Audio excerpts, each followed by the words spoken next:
warahmatullahi wabarakatuh. Saya Muhammad Rizky Junianto, dosen program studi arsitektur Fakultas Sains dan Teknologi Universitas Bhinneka PGRI. Video ini saya buat untuk pemenuhan instrumen pernyataan diri dosen pada unjuk kerja Tridharma Perguruan Tinggi pada bidang pengajaran yang biasa disebut dengan PDD UKT PT. Saya akan menyampaikan materi pembelajaran pada mata kuliah interior dengan kode MK ARS 65337 dengan bobot 3 SKS. Deskripsi mata kuliah pada mata kuliah interior kali ini adalah mata kuliah dengan pembelajaran dalam bentuk studio yang menekankan pada perancangan tata ruang dalam atau interior pada bangunan hunian dan komersil. Mata kuliah interior memberikan pengetahuan dan keterampilan dalam mengembangkan kemampuan merancang secara kreatif dan rasional. Mata kuliah ini memberikan penekanan pada estetika dan penggunaan gambar teknik komunikasi arsitektur yang benar dengan metode manual grafis. Adapun capaian mata kuliah ini adalah mahasiswa program studi arsitektur mampu membuat konsep perancangan tata ruang dalam, hunian dan bangunan komersil sesuai dengan studi gerak manusia atau ergonomik dengan benar. Capaian pembelajaran lulusan pada mata kuliah ini adalah yang pertama S6, yaitu bekerja sama dan memiliki kepekaan sosial serta kepedulian terhadap masyarakat dan lingkungan. Yang kedua SP2, yaitu memiliki sikap positif terhadap upaya pengembangan dan pelestarian budaya melalui arsitektur berlandaskan nilai-nilai budaya baik lokal maupun nasional. Ketiga adalah P2, yaitu menguasai prinsip sains bangunan, landscape, perancangan dan perencanaan kota, permukiman, arsitektur Nusantara, ekologi, dan pemaknaan dalam arsitektur. Berikutnya adalah KU5, yaitu mampu mengambil keputusan secara tepat dalam konteks penyelesaian masalah di bidang keahliannya, berdasarkan hasil analisis informasi dan data. Serta yang terakhir adalah KUP1, yaitu mampu menerapkan prinsip berkelanjutan atau sustainability dalam pengembangan pengetahuan. Komponen penilaian mata kuliah ini dihitung berdasarkan diskusi 28%, asistensi tugas 27%, UTS 15%, dan UAS 25%. Berikut akan saya tampilkan proses belajar mengajar pada mata kuliah interior. Oke, kita mulai ya perkuliahan kita hari ini. Bismillahirrahmanirrahim. Assalamualaikum warahmatullahi wabarakatuh. Waalaikumsalam warahmatullahi wabarakatuh. Selamat pagi, salam sejahtera untuk kita semua. Bagaimana kabarnya hari ini? Sehat? Yakin sehat ini teman-teman? Sehat ya? Oke, sebelum kita memulai perkuliahan kita hari ini, mari kita buka dengan berdoa. Berdoa menurut agama dan kepercayaan masing-masing, berdoa dimulai.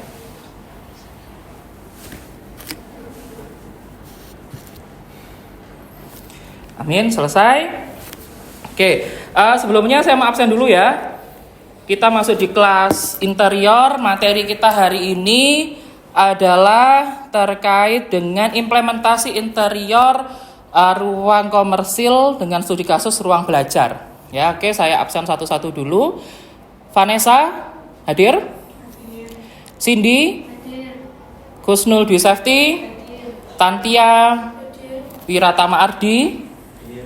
Naila Bidayatul, Farid Bagus, Erik, Iza Zaidan, Dela, Bima, Valerina Helen, Naswa, Ersa, Faris, Moses, Aska.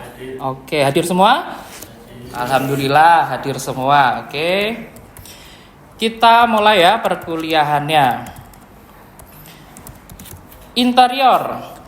Kita sekarang sudah masuk pertemuan ke-14 ya. Jadi sudah menunggu hari saja kita UAS ya. Ini materi kita terakhir terkait implementasi interior pada ruang komersil dengan studi kasus ruang belajar. Oke, capaian pembelajaran kita hari ini adalah mahasiswa mampu membuat konsep perancangan interior sesuai dengan tipologi bangunan hunian dan komersil. Sebelum UTS kemarin kita sudah mendesain terkait dengan hunian, ya. Sekarang tugasnya teman-teman sudah saya spill ini di awal, bahwa nanti akan mendesain ruang komersil. Ya, ruang komersil apa? Saya khususkan nanti ada di akhir perkuliahan. Berikutnya capaian pembelajaran lulusan yaitu menguasai prinsip sains bangunan, lanskap, perancangan baik itu interior maupun kota, permukiman, arsitektur Nusantara, ekologi dan pemaknaan dalam arsitektur. Jadi kita masuk pada poin perancangan. Oke. Saya mau mengajak diskusi dulu, teman-teman. Coba dari dua gambar ini apa yang bisa teman-teman deskripsikan?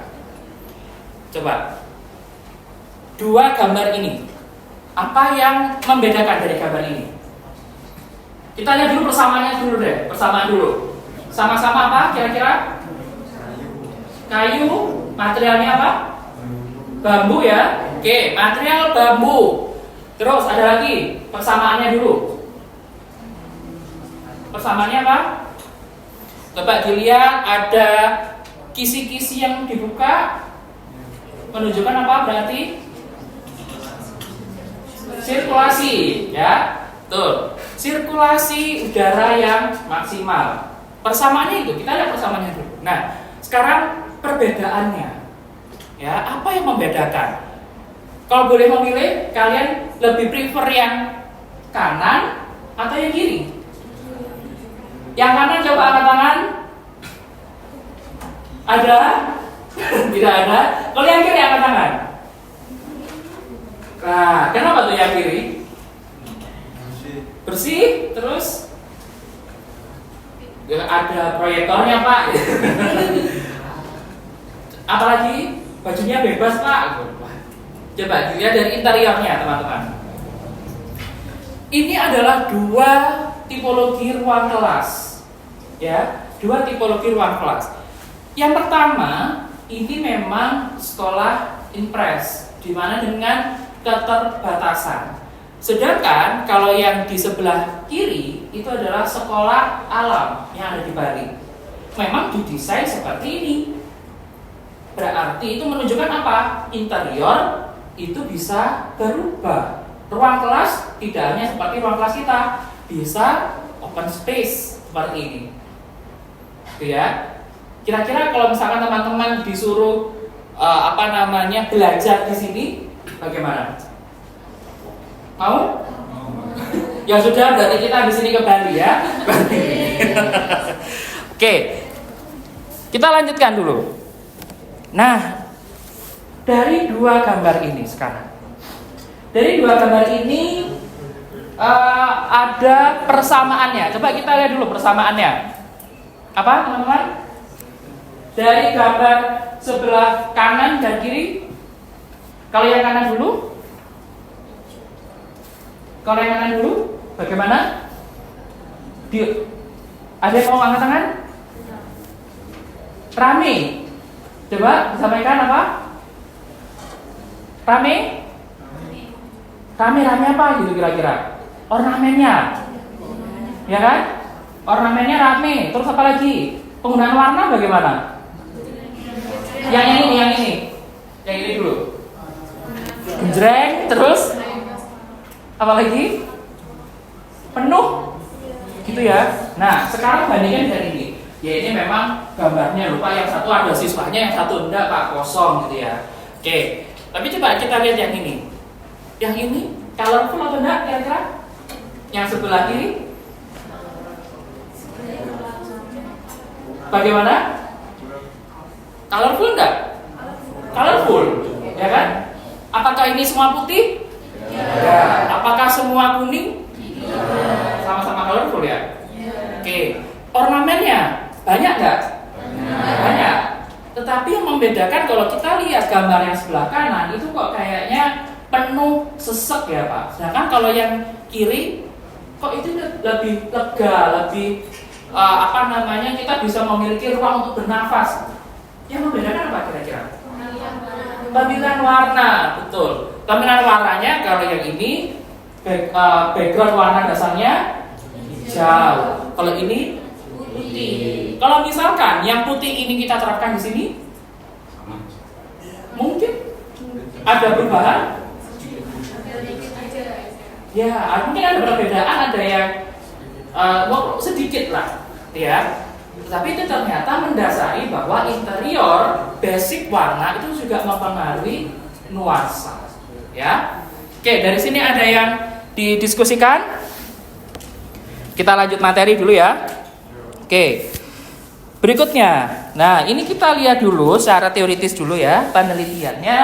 Di tahun 2020 nilai ada suatu penelitian mengatakan bahwa nilai estetika ruangan dapat muncul apabila pengguna ruang tersebut dapat merasa nyaman, memberikan kesan senang. Nah, kita lanjut lagi, ada penelitian lain mengatakan bahwa di tahun 2023 fasilitas, kalau ini sudah mengerucut ya ke perpustakaan, itu berpengaruh positif dan signifikan terhadap kepuasan pengunjung perpustakaan. Ini merupakan hasil penelitian yang sudah saya lakukan kolaborasi dengan dosen teknik industri, bahwa ketika suatu ruangan, ya dalam kasus ini adalah perpustakaan, ketika interiornya ditata sedemikian rupa, itu memberikan dampak yang positif dan signifikan terhadap kepuasan pengunjung. Kalau misalkan saya tanya ke teman-teman, apa yang terbersit ketika kita berbicara terkait perpustakaan? Membosankan? Apalagi? Tenang? Oke. Ada apa kira-kira kalau di perpustakaan? Iya, ada buku, Pak. Kalau ada mobil itu namanya showroom, Pak. Pasti kesan-kesan itu yang muncul, ya kan? Tapi ternyata ketika interiornya itu dirubah, itu akan memberikan kesan yang berpengaruh positif dan signifikan. Nah, penelitian berikutnya, ini yang saya lakukan di tahun 2024, itu menyatakan bahwa desain interior ruang kelas itu dapat memberikan stimulus motivasi belajar siswa. Oke, lalu pertanyaannya gini, korelasinya dengan interior itu apa ya kira-kira? Korelasinya apa dengan interior? Ada suatu quote mengatakan gini, interior design is the art and science of enhancing the interior of building to achieve a healthier and more aesthetically pleasing environment for the people using the space. Jadi interior design itu akan membuat ininya gini, healthier dan more aesthetically. Jadi kita itu lebih healthy gitu ya. Jadi lebih healthy itu bisa di makro pemaknaannya, nyaman, senang, ya, dan lebih estetik. Tujuan kita membuat interior itu adalah ruangan yang hampa, yang kosong menjadi lebih estetik, lebih hidup, ya kan? Jadi tugas seorang arsitek tidak berarti pada mendesain suatu denah bangunan kosong saja, tapi interiornya pun, ya. Jadi arsitek hadir pada momen itu. Oke, ada beberapa elemen. Ya, ini yang harus jadi pegangan. Yang pertama adalah tema dan konsep ruang. Yang kedua, penggunaan warna. Yang ketiga, intensitas pencahayaan. Keempat, sirkulasi udara. Dan yang kelima adalah sistem akustik. Kita akan bahas satu-satu. Oke. Yang pertama adalah tema. Tema dan konsep. Ini sama seperti teman-teman merancang bangunan pada umumnya. Harus ada tema dan konsep. Yang paling mudah lah, kalau misalkan teman-teman nongkrong, ya, nongkrong di kafe, yang paling seneng interior yang seperti apa? Yang seperti apa teman-teman? Yang sekarang kan lagi banyak tuh interior kafe, ya kan? Interior kafe apa? Industrialis, ya kan? Ada lagi yang seperti taman, open space. Ini teman-teman prefer yang mana? Industrialis, coba angkat tangan. Industrialis 1, 2, 3. Kalau yang ini open space, yang gardening, yang taman itu, mesti cowok-cowok banyak kan ke situ karena biar bisa untuk apa? Rokok gitu ya. Tapi kalau cewek-cewek ya fleksibel, Pak. Yang penting nyaman, yang penting bisa untuk foto, ya kan? Nah, itu adalah berawal dari tema dan konsep. Banyak, silakan kalian cari apapun sesenangnya sang desainer itu dulu. Desainer itu harus punya preferensi masing-masing. Kalau saya secara pribadi itu lebih suka nuansa yang klasik misalkan. Ya tidak apa-apa, memang prefernya klasik, hanya saja nanti disesuaikan dengan kebutuhan. Dalam suatu grafik itu mengatakan gini, ada yang bilang kalau berpikir itu box thinking. Jadi di dalam suatu kotak. Kotak itu apa? Kotak itu adalah aturan. Karena dia berpikir out of the box, Pak, kalau berpikir. Ya benar. Out of the box ini outside the box thinking. Jadi berpikirnya ya harus di luar aturan. Ya, misalkan gini, Pak, kafe itu aturannya kalau enggak tadi saya sebutkan industrialis ya, one space seperti itu. Tapi kalau misalkan ada tema rustic, Pak, boleh enggak? Boleh. Itu thinking out of the box. Nah, tapi ada lagi satu yang ini, without the box. Itu bagaimana? Itu menumbuhkan teman-teman memunculkan konsep sendiri. Itu without the box. Ya. Ada yang suka warna-warna terang di sini, coba angkat tangan. Warna terang itu apa? Kuning, oranye, merah. Ada? Coba hanya satu saja. Yang warna-warna kesan gelap. Gelap itu apa? Hitam, biru, coklat. Ada? Nah, berarti kalian adalah 100% arsitek ya. Arsitek kan selalu biasa pakai hitam-hitam. Lalu berikutnya coba kita masuk ke bagian pencahayaan. Nah, cahaya tadi yang saya sampaikan bahwa dalam interior itu tidak harus menggunakan cahaya dari sunlight gitu ya. Tidak harus. Maksudnya dari matahari memaksakan, tidak bisa. Ketika memang itu harus kedap ya jangan. Nah, sekarang kita coba praktek. Silakan teman-teman download apps-nya. Ini Lux Light Meter. Ya, sudah semua? Coba kita cek dari masing-masing meja. Ya. Coba ini saya juga cek di saya. Lux meternya coba dibuka, sudah? Harusnya ketika ruang kelas itu standarnya adalah ini 19. Ya, idealnya adalah 19. Coba kita cek dulu. Kalau saya di posisi saya sekarang itu 30. Ada yang lebih dari 30? Coba angkat tangan. Ada? Oke, berapa? 92. Terus kamu berapa? 57. Ada lagi? Ada lagi coba? Ya, 39. 37. Kalau yang di bawah 30? Ada enggak? 11. Coba itu dicek kenapa baru sampai 11. Itu menunjukkan apa? Menunjukkan bahwa lux meter ini membaca titik lampu. Coba kita lihat. Titik lampunya kalau di bawah ya berarti benar. Ya, overlighting. Kalau sampai 11, wah itu kayaknya ada permasalahan ya. Itu lux, kita menghitung cahaya. Idealnya berapa, Pak? Idealnya seperti ini. Ya, tabel yang saya sampaikan. Ya. Oke. Semua sudah? Coba. Itu cahaya. Lalu kita sekarang coba terkait dengan suara. Ya. Suara dulu. Nah, sistem akustik. Yang paling mendengarkan suara saya paling kencang pasti di daratan depan. Yang suaranya agak samar-samar tengah. Yang agak kecil di belakang. Sekarang coba kita cek menggunakan alat ukur. Nah, alat ukurnya adalah sound meter. Coba dibuka aplikasinya. Sound meter sudah? Untuk ngecek suara saya, apakah saya perlu bernyanyi di sini? Nah, oke. Coba kalian tekan play, saya sambil menerangkan.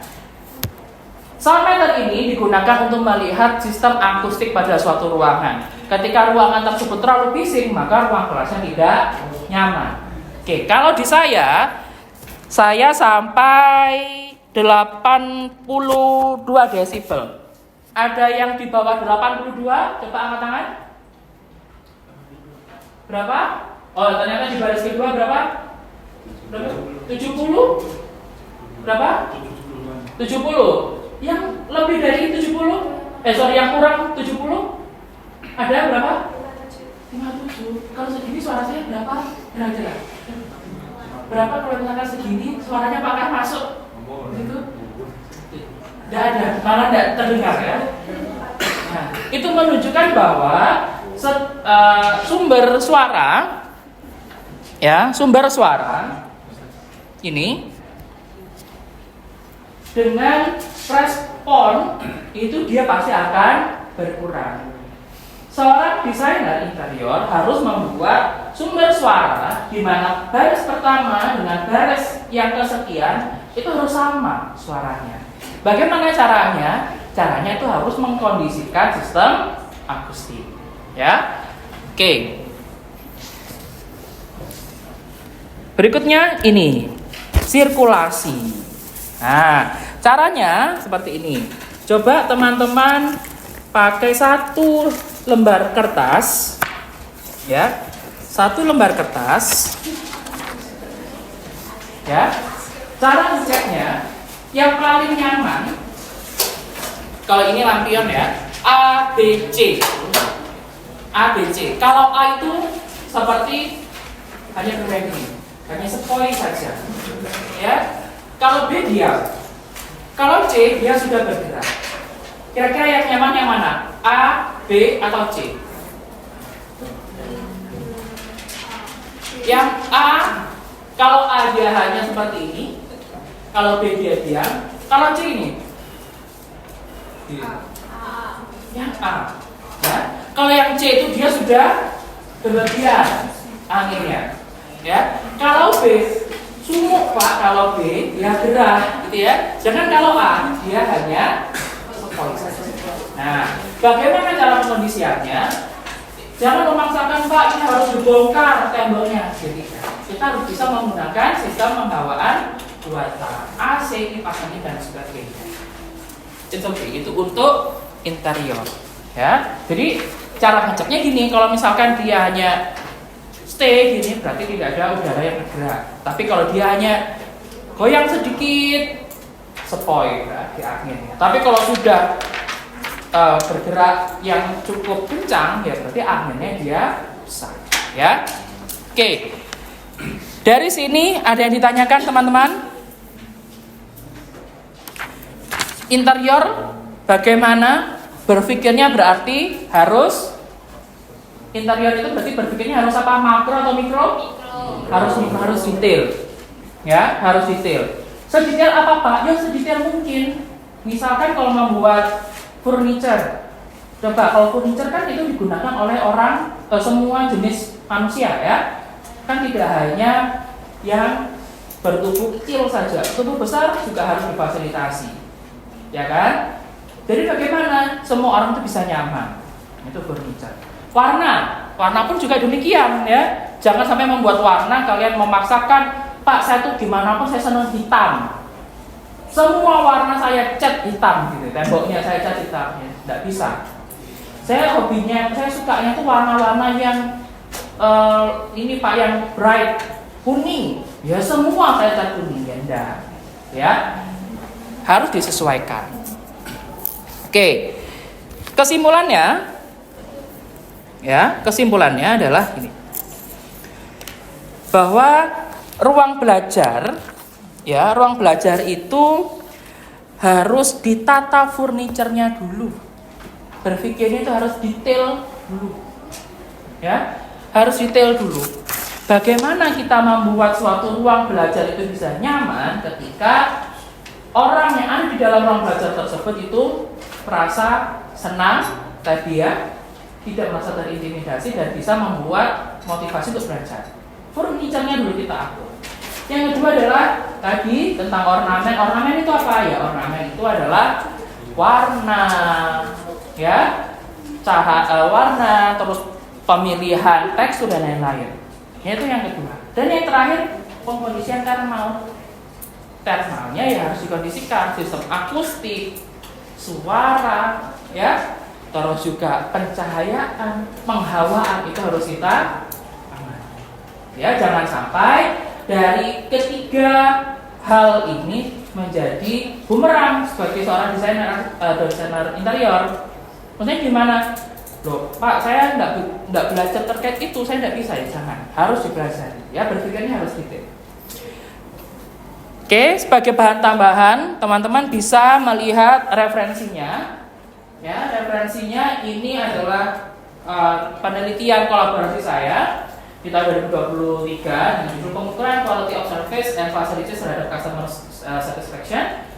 Dan di tahun 2024 bisa teman-teman baca jurnal saya, sosialisasi dan FGD tentang pendataan interior ruang kelas. Dan yang terakhir ini suatu buku tahun 2018 pengantar konsep desain interior. Ya, oke. Karena pertemuan kita hari ini adalah pertemuan terakhir sebelum kita UAS, teman-teman, sehingga ada satu kenang-kenangan dari saya berupa apa? Tugas. Ya, ternyata sudah menebak. Tugasnya adalah ini ya. Tugasnya bersifat individu, ya, atau mandiri, berupa mendesain ruang komersil. Ya, di sini sudah saya tentukan perpustakaan, working space, dan study cabinet dengan ketentuan sebagai berikut, yaitu satu, ruang dengan fungsi belajar, interaksi manusia dan makan minum. Jadi tidak hanya untuk belajar saja, tetapi juga diskusi dan ada makan minum. Makan minum itu ya boleh membawa makanan minuman. Jadi tidak strict yang tanpa makanan minuman.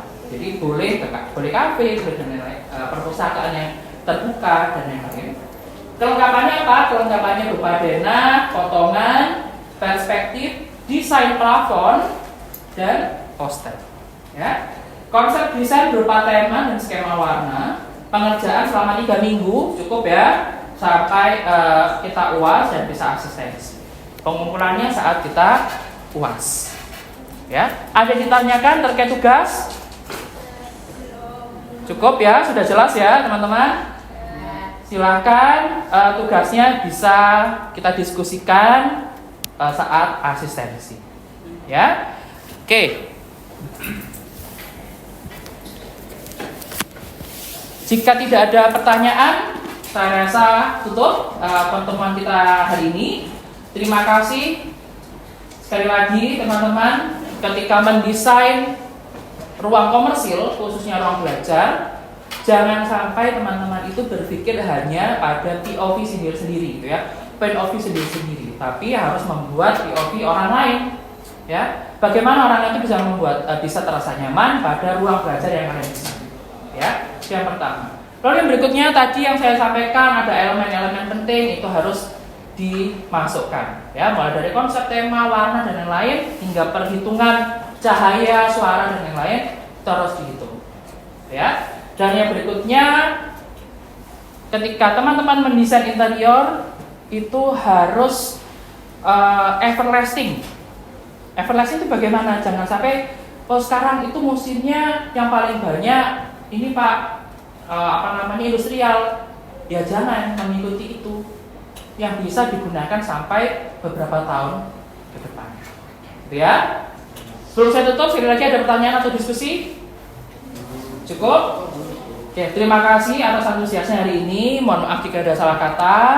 Semoga apa yang kita diskusikan bisa bermanfaat untuk kita semua.